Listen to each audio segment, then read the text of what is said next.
పెద్దలందరూ మాట్లాడారు. ఈ నోట్ షోర్ ముఖ్యమంత్రి రేవంత్ రెడ్డి గారు ఎవరైతే ఉన్నారో కేంద్రంలో వాళ్ళ పార్టీ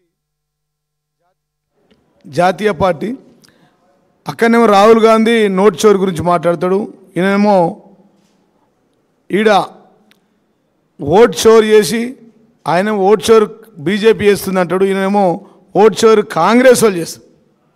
ఘోరం ఏంటంటే ఓట్ షోర్ చేసి ఓటుకు 5,000 రూపాయలు పెట్టి ఓపెన్గా కొనడం.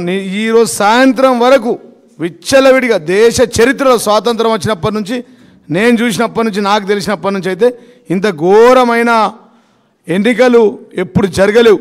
మొత్తం కుమ్మక్కు, బీజేపీడు, ఎంఐఎం వాడు, కాంగ్రెస్ వాడు కుమ్మక్కై ఒక్క బూతులలో కూర్చుని పనిచేసారు. బీజేపీ వాళ్ళు ఎక్కడ కూడా ఆబ్జెక్షన్ చెప్పలేరు. మేము దాదాపుగా 20 కంప్లైంట్లు ఇచ్చినాం ఎలక్షన్ కమిషన్కు.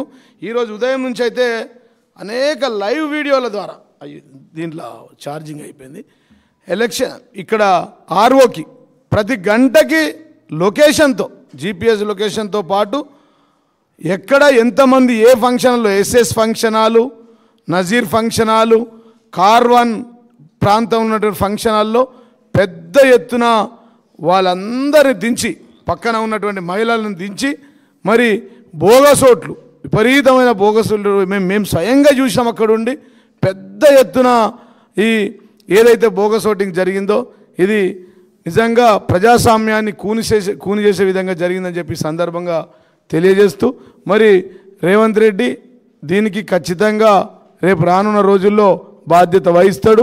ఎలక్షన్ కమిషన్ అయితే మొత్తం కళ్ళు మూసుకున్నది. పోలీసు వాళ్ళు అయితే ఇక కాంగ్రెస్ కండువాలు వేసుకొని పనిచేసిరు.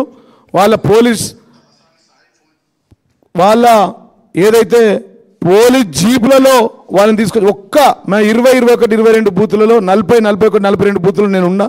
ఒక్క పోలీస్ కూడా లేరు. పారామిలిటరీ దళాలు కూడా పెట్టాలని చెప్పినాం.